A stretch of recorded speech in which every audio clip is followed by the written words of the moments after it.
Čaute, vítam vás v novom videu, v ktorom si ukážeme tento skvost od značky Scott. Jedná sa o elektrický gravel, konkrétne o Soleis Gravel Air-Ride 30, takže poďme na to.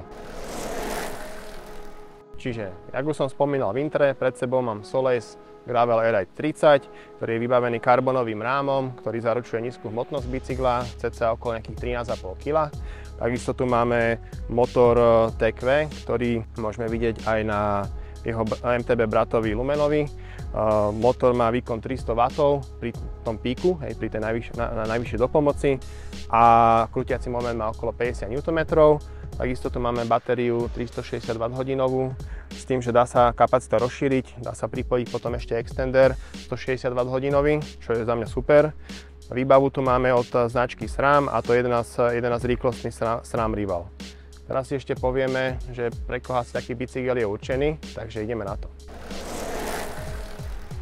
Pre koho je takýto bicykel asi určený? No asi pre každého, kto má rád dlhé trasy a má rád jemnú dopomoc do kopcov. Takisto bicykel je samozrejme prichystaný na túry, na bikepacking.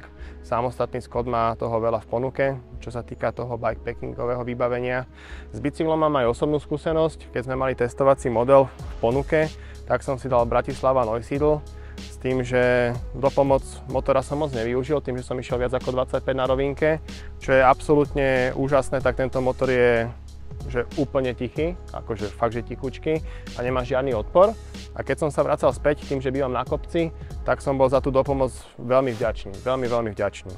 A týmto by som to chcel asi zhrnúť. Pokiaľ sa vám video páčilo, budeme vďační za každý odber, za každý like.